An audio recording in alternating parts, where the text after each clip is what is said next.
Okay. All right, I think we can get started with this one. Okay. So for the Benko, well, there are two basic things that I would like to discuss in this one. So Black can try and approach this move order for the Benko as well as the direct c5 also sometimes. Okay. I think it won't, the approach that I am giving you, it will probably be fine for both the move orders. So basically, I can understand that if somebody plays c5 here, you are going to go d5, yeah? Yes, that's going to be the Benoni, right? So yes, we talked about doing the same-ish against the Benoni. Yes, exactly. So we should just play d5. So if Black goes knight f6, c4, so this can be either a Benko now or a Benoni now, or a check Benoni now as well. So like there are different formations of Benoni. So it can be a modern one, check one, so anything, but it doesn't change our repertoire anyway. So I think this is a good option to go forward with it. So switching back to the main, the thing is, whenever c5 comes, like some people try to react to it differently. Like some of them go e4 and make it a Sicilian, yeah, basically. But that's not going to work with us, yeah, right now. No, I feel very comfortable with the same-ish. Yeah. That's the opening that I feel structure that setup that I feel the most comfortable with out of all structures that I play. So anytime I can go into the same-ish, let's do that. Yeah, perfect. Exactly. So for the Benko itself, I also gave you the Samish. Really? Yes. So for the Benko itself, I also gave you the Samish. So I did play this line long back, and most of my games were inspired by Alexander Morozovich's game. So I did see sometimes, him playing this line, and obviously like F3 is not something which you expect, like at least in the 2200 level. Yeah, normally everybody takes here, and that's how the game proceeds, right? So I actually figured out that if I play F3, the game usually remains very positional. Like very few times it becomes tactical, but most of the times it remains positional. And we will definitely have this element of surprise in this line, yeah? Like not a lot of Benko players will be expecting third move F3 as well. The fourth move F3. So we can go for this. Now, the thing is, if Black takes here, we go E4, D6, and now we go for knight E2, G6, knight C3, bishop G7, and knight A3. So basically, this way we take the pawn. Interesting. Yeah, this is there cool. Is nothing. There is actually nothing that Black can do. So basically, this is one of the one of the ideal setups, yeah, to play against the Benko, you can say. Right. Because Black will not have any easy breakthrough moves. Yeah, with these two knights on C3 and C4, we don't have to worry about E6. We don't. There is no other way when Black can penetrate our defenses or something like that. So this seems eventually. Like yeah. Sorry, go ahead. Yeah, I said that this is like a very solid setup, basically. Right, but eventually Black will definitely play E6 and F5 or something like that for sure, right? Like he'll play, for example, like bishop B7, E6, and then take on D5. Not possible. Yeah, that's what I was trying to say. So whenever like Black plays E6, we will take it. Yeah, the D6 pawn remains hanging. Oh, okay, I see. Interesting. And pretty obvious that if Black really goes knight E8 and stuff, trying to play this, we will also have bishop F4 or bishop G5, yeah, to stop that thing from happening. Gotcha. Okay. So this is one setup which I usually like very much.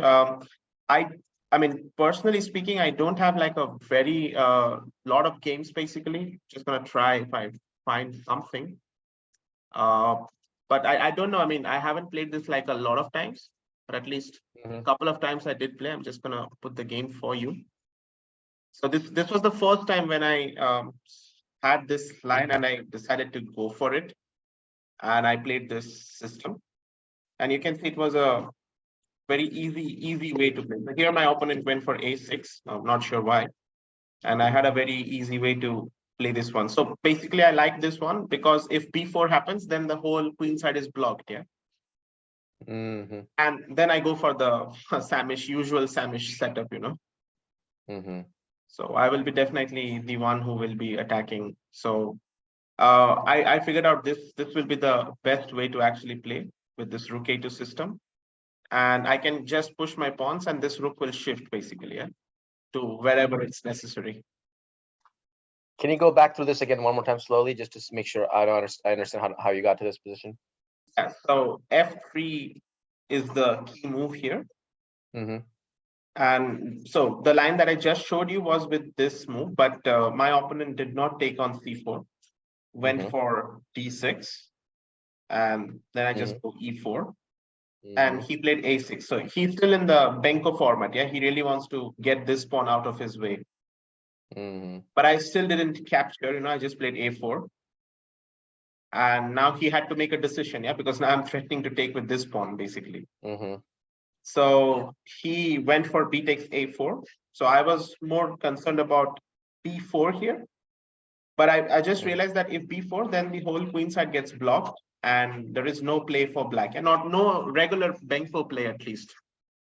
So I'm just going to play b3, and I just went for. I just figured out that I can go for this setup, and just keep playing on the king side basically. So this rook from a2 will switch basically to the king side. But I don't know where it is necessary, but I will just move it first. Then maybe get knight e2 and knight b3 as well. Everything else looks blocked. Yeah, there is nothing he can do. My king on f2 will be very safe as well.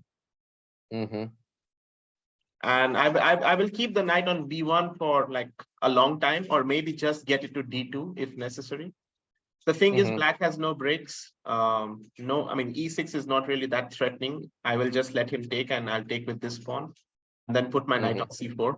So again, it seems fine. So the entire queen side is blocked, which looks very good for us, I think. So black's usual play in the Benoni or something like that is on the queen side. Yeah, now the whole thing is blocked. So personally, I found this very interesting.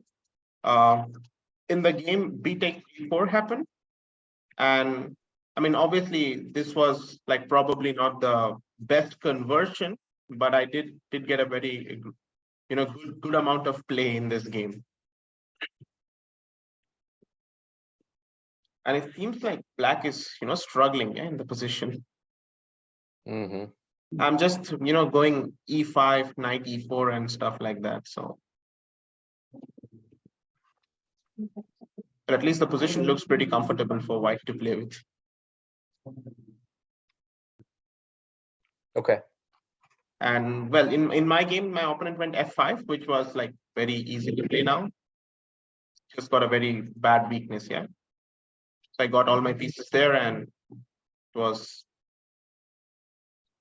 well, it's kind of it looks very weird to defend this position with black. You're right. Yeah. And so many threats were coming, and he just couldn't decide like what to do with so many threats.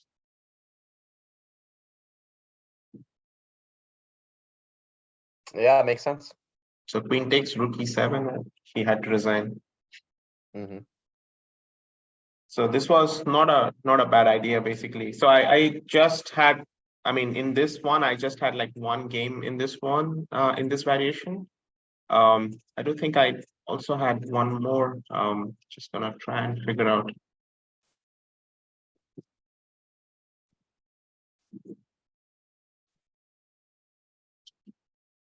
So this is also one, but it kind of changed, yeah. So you can see that it came from this setup, and this happened. So here I already had my knight on c3, basically.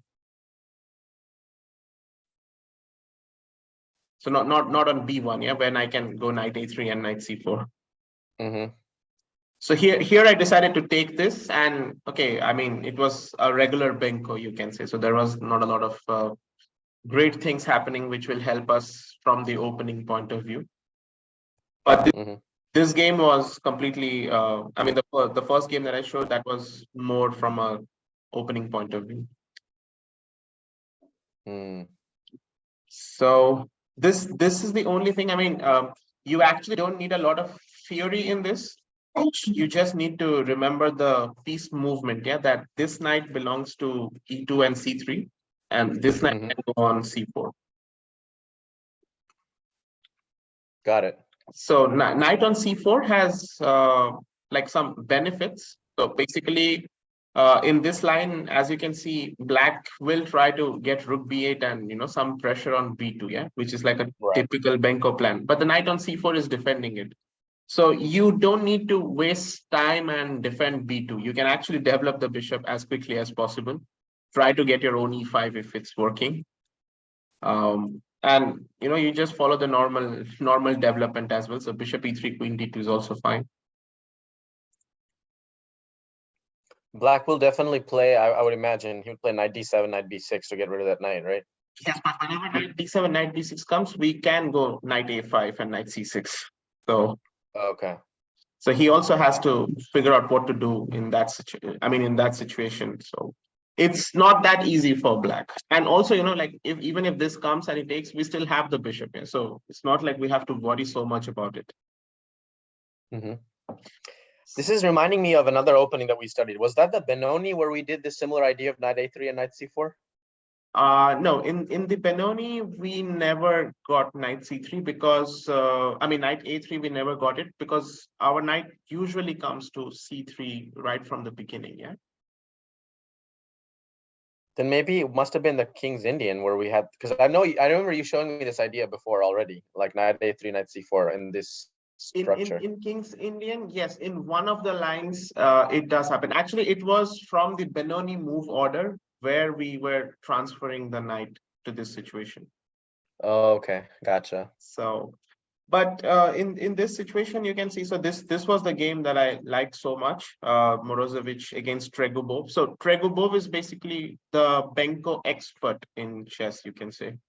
So he has like a lot of books, a lot of practical experience, and just to see him lose so easily in the Benko where he could not get to do anything yet.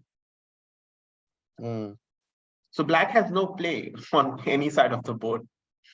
It was a bit strange. So Morozevich obviously just easily converted it because black has no play. So Morozevich slowly got his pieces. And so you can understand, yeah, like there will be an eventual e5 at some point.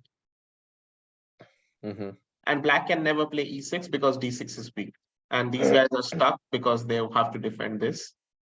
So black lacks space and lacks like really good pieces to stop e5 as well. Okay. So sooner or later, white will get that e5. I think in the game, it happened also pretty nicely. And once e5 comes successfully, I think white is always better. So I think now white will just double the rooks and make sure that black will commit something, basically be completely lost. So that's what happened in the game. Yeah, rook e2, p3, and so takes. Okay, I think he's going for the exchange right now. Now all of a sudden, king side becomes very, very weak. Yeah, f6 is coming next. So white did got some tactical opportunities to win the game. And no defense, basically, yeah. It's just lost straight away. So this is the whole setup, but I really want to focus on this particular thing here, that you really don't have to do anything and still get a pretty decent and playable position in this Benoni. And in the Benko, and black does not have a lot of ideas as well. So, we already discussed that B4 line and we discussed the BC4 line. So BC4, always we play E4. And now I just told you the proper way of getting a knight here and go for this one. Right. Yep. Makes sense. This will probably solve like a lot of issues which the regular Benko player faces, well, the regular Benko player always, as white, has some problems with these two pawns here. And Right. constantly has to worry about black playing c4, knight c5, and knight d3 kind of stuff. Never going to, I mean, it will just not ever happen in this line, at least. Yeah. So this, I mean, this was actually one of my choices against the Benko for two main reasons. One is it was less theory, more of like positional understanding and, just playing the position on your own. Not a lot of material was available at that time so that somebody can like look up or, get some good ideas. It's an equal position according to the computer. So you can just keep playing basically this position. And also one of the main things is in the Benko, so I'm gonna go back to this position here, basically. So if you go for this one and now play anything, like any other move you play right now, most likely you will be ending up having the same strategical position. Like let's say, for example, if you play this line and you go for e4, so you have this one where black strategic ideas are the same. So black wants to play g6, bishop g7, knight d7, castles, queen a5, rook fb8. So that's what black usually does. Yes. And he will be probably doing the same thing in this line. So let's say that if you take knight c3, d6, and g3, he will still do the same thing, because the structure, I mean, the position or the characteristics of the position never changed. Yes. He's just doing the same thing anyway. So he'll still go g6, bishop g7, castle. Yeah. We're playing right into what black absolutely is very familiar with. I'd never want to do that. Like black absolutely faces this all the time.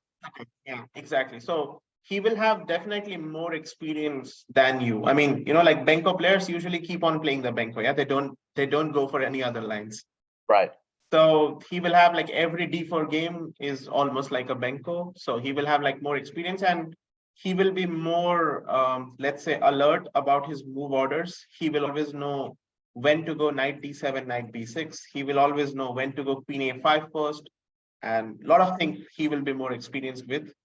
And most likely, even if he faces something new, so let's say you surprise him, for example, in this position, you surprise him with the line, let's say knight h3, okay, hypothetically speaking, by the way. So even in this, he will still try to get the same thing, what he does in the other lines. Yeah. So he will still play g6, bishop g7. I mean, it's not like his play will change or it has to change. He can still play the same things and still get a pretty decent position. So like a typical Benko position, that's the thing. Right. The position is characterized from the black side by the B and A pawns missing. As long as those two pawns are gone, his piece placements and moves are pretty much the same against whatever white does. Again, against whatever. So I mean, if we go for the Samish line here, he will pretty much still do the same thing. Yeah. I mean, I did it in the same in my game. I did it. I got the Samish kind of position anyway. But you can see it's the same position, over and over. He's getting the same thing. And in these kind of situations, like black's play is very simple. Keep trading pieces so that one of these guys fall. Right. So he kept on doing this. I mean, I won the game, but it was definitely not because of the opening. Like I would say that the opening point, I mean, from the opening point of view, black had successfully equalized, and I was actually, unable to find any clear plan after getting into this position. So I just didn't know what to do in this position. Like, okay, I'm up a pawn, but I have no clear way of, winning this or converting this. So I was pretty much stuck here, you can say. So I had to go for some complications and, okay, it's already not clear what I was trying to do also. But if we go for this setup with f3 and, go for this one with knight e2, knight c3, black will not get his optimal setup against this line. And he has to constantly now try and understand what to do with his rook on a8. Pawn on a7 is kind of an hindrance here. And he cannot get queen to a5 because your knight will be on c4. So no chance of playing e6 from black. So many, well, so many new things basically. I have a feeling that people at my level, say between 1600 to 2200-ish, will, Anwesh, can you hold for 1 second? Yeah, sure. I'm sorry, 1 second. My wife is calling me. I just need to make sure it's Sure. something.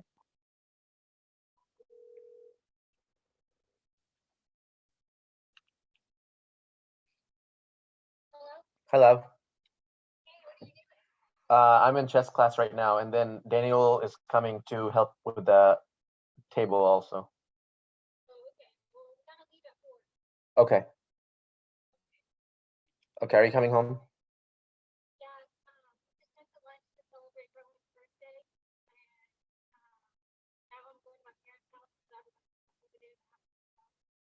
Okay.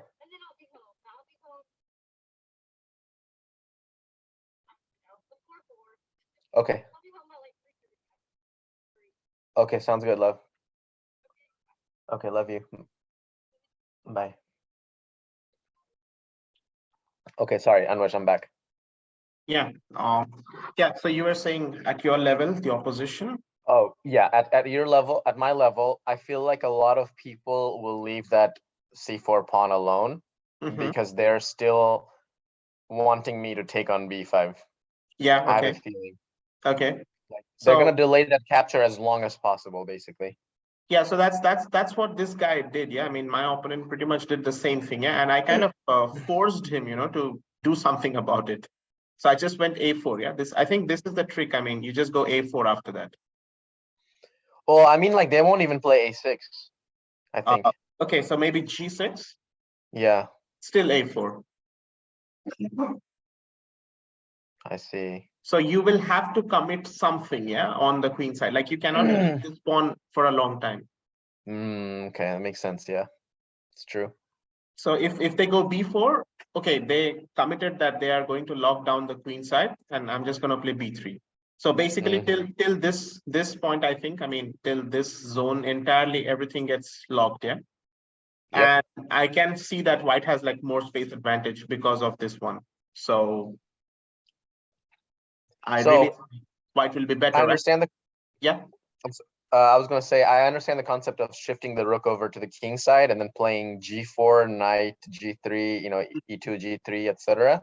Yeah. I will not castle in this at all. Is that correct? Yeah, I don't think we need to castle. Yeah, the center and the queen side is locked. I mean, I wouldn't be so surprised if you can actually manage to move your king to c2 or something as well. So there's no chance that black might be able to play e6 and then ed and then open up the e file to attack me? No, e6 and ed will be met with cd. Yeah? So we will go cd5, and I already explained that then we will put a piece on c4. So we will have the knight ready and bishop here. So basically, he cannot make any breakthroughs or anything on d5 point. Okay, I see. Okay. So I don't think that's going to be a problem. I mean, you actually don't need to, like develop even this bishop instantly. Yeah? You can pretty much play bishop d3, knight e2 after your rook has gone, obviously, here. Right. So black has nothing specific to do. I mean, of course, we cannot say that white is kind of winning here, but definitely the usual black play is not going to work in this system. And I'm the one attacking here, right? Everything is locked. I'm the one attacking, pushing all my kingside pawns at him, and he's just sitting and hoping he can defend. I love position. Pretty much that. I mean, he's actually waiting for some counterplay if you make a wrong attack, or you make a wrong push, or you pretty much open up the position prematurely without like developing everything. But that is the point of these kind of positions. Since white has a space advantage, he will not open up the position instantly. He will first like set up all the pieces perfectly, and maybe then go for the opening break. Right. So you don't have to do anything instantly. That's much easier, I would say. Yeah. Yeah. This is very good. I like this line already. I haven't even had experience, but I can tell you that I do quite well in these kind of locked pawn structures typically. Yeah, I mean, this looks actually very nice. You know, I mean, okay, there is obviously some chances that black can try to go h5 or something. Yeah, but these are the moves which allow rook g2. You know, and when he takes this, you can go for h5.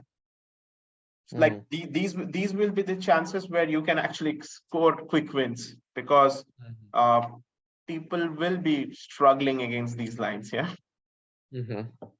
It's very much sensible to go for such openings. I mean, it's definitely new, so you can go for these ideas. And okay, black will obviously also try to defend the position, and he might also try to, like, let's say, for example, close the position like this. But this is also to our benefit, yeah, because the king side, I think, is not completely closed yet. So we are going to play h4. Again, I think the same thing, yeah, bring the rook to maybe h2 even, and go knight e2, knight g3. So you will have to time the h5 break here in a perfect way. So you have to figure it out where your pieces belong when you do h5. But yeah, that should be the idea. But if somehow h5 happens and he manages to play h6 and g5, then it's pretty much a draw for sure, right? Yes, but that will never happen. Yeah, like he can never get h6 and g5 at the same time.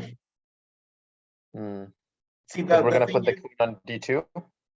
Yeah, we will put the queen on d2. But see, my point is, like, if he plays h6 at some point, we will always have g5. You know, first breaking open. Yeah, the king side. Oh, okay, I see. So that is at least something that we have got.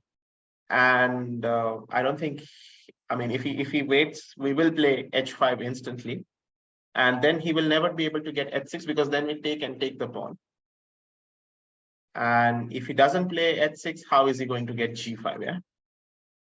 Yeah. So there will be something, you know, well, beneficial for us here.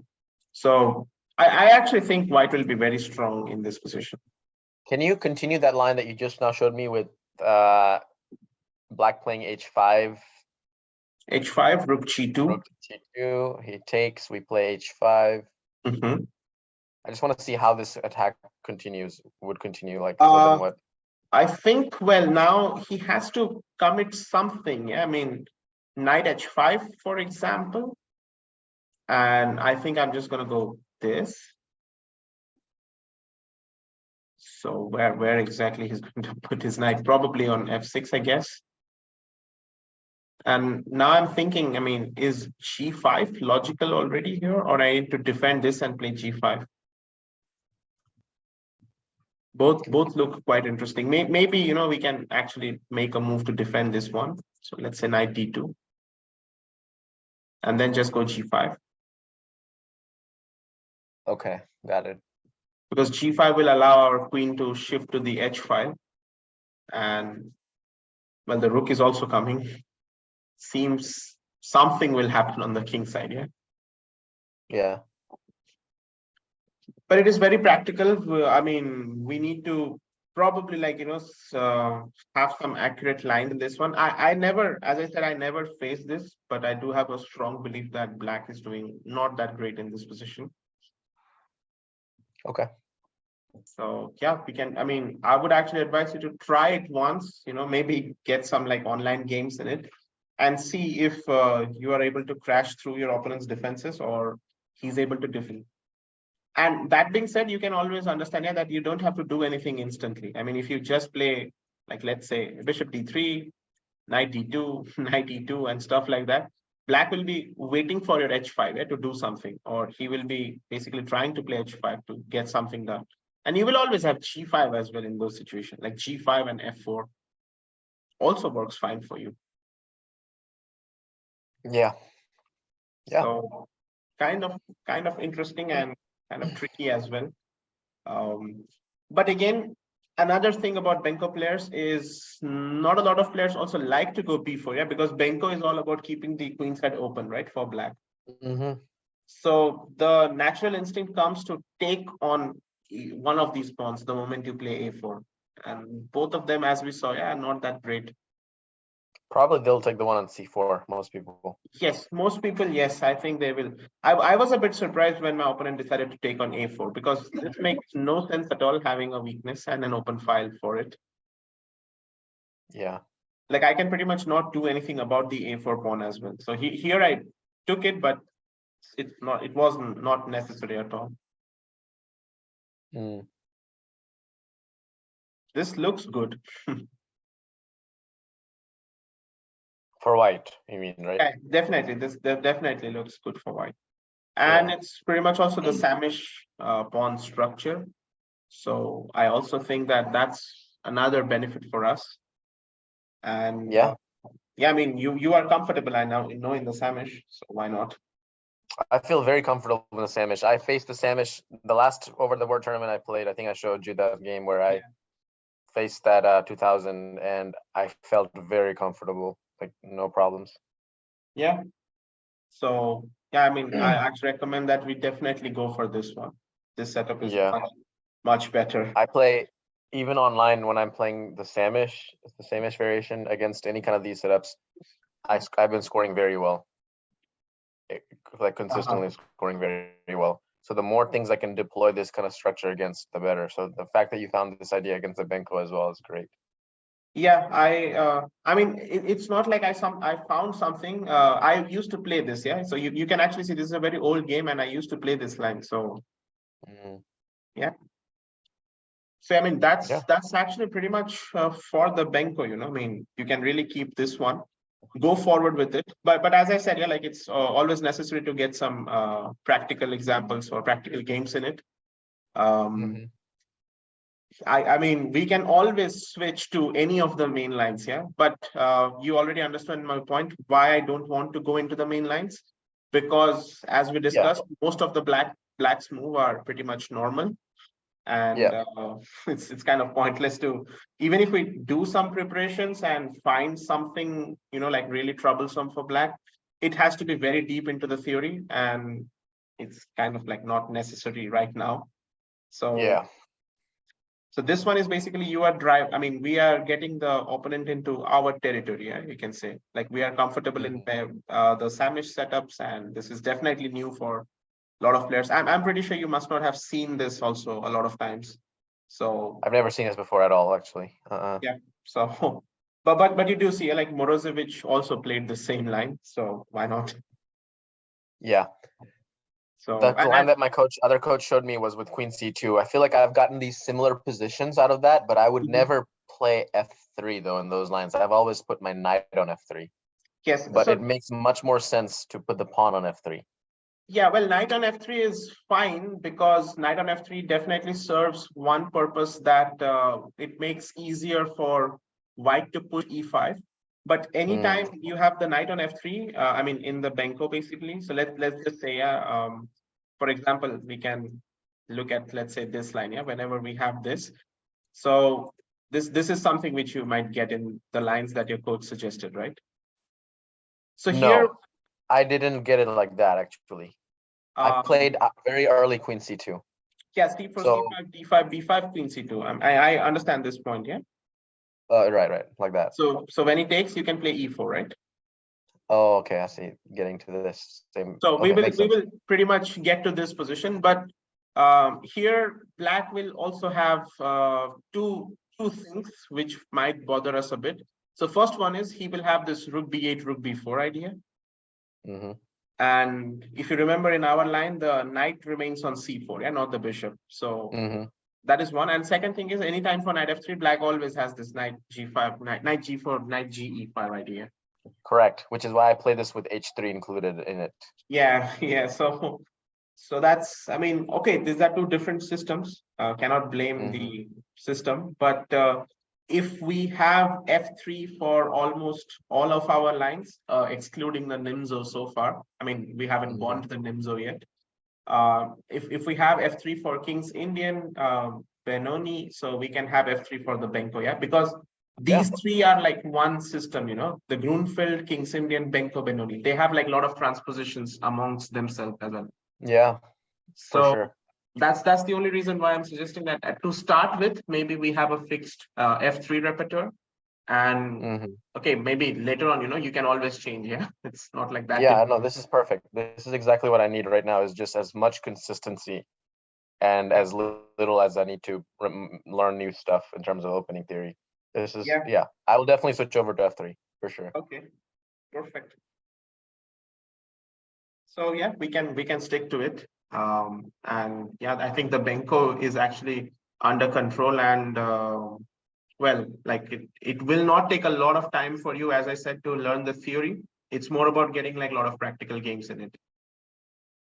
Yeah, I think so too. I think, yeah, just getting a few games will be the best way to move forward with this one. But I feel very confident. Doesn't seem like there's a whole lot of fighting happening straight out of the opening. It's later on fighting is happening. I can get all my pieces out, get developed. I think that's good. That's the kind of openings that I enjoy playing the most. Yes, exactly.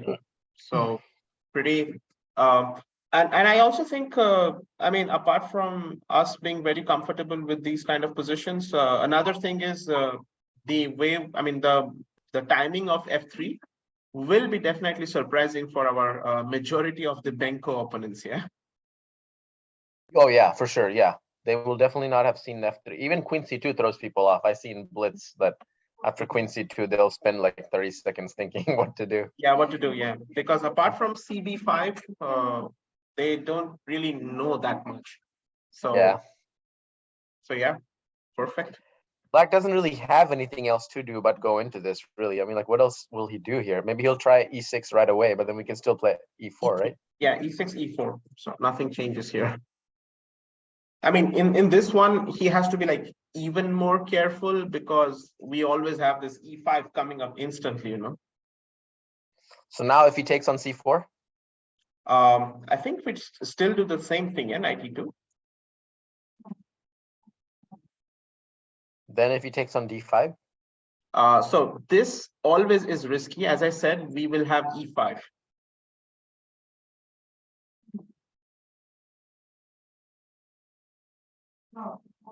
And then we go Queen E5, yeah? Interesting. Okay. So seems Black's pawn structure is kind of not that great. So if knight H5, then G4, right? If we are trapping the knight, yes. And then after Queen H4, we have knight, or we can just move the king, I guess? Or I think just go here and then go here. Knight is trapped, that's for sure. Okay, yeah. So yeah, we can definitely go for this one. Okay. Sounds good. Yep, perfect. So well, we at least got the Benko out of our way pretty soon. I mean, the only thing I was worried is if you are gonna like these kind of positions, yeah, which is slightly unorthodox to our approach. But I think this suits against the Benko, Yeah. This is great. I like it a lot. Perfect. So yeah, we're gonna stick to this one. I will definitely search some games. I will also search some related games, like not exactly maybe from the Benko, but some sort of a late Benko and early Benko. So some move order tricks I have to figure out.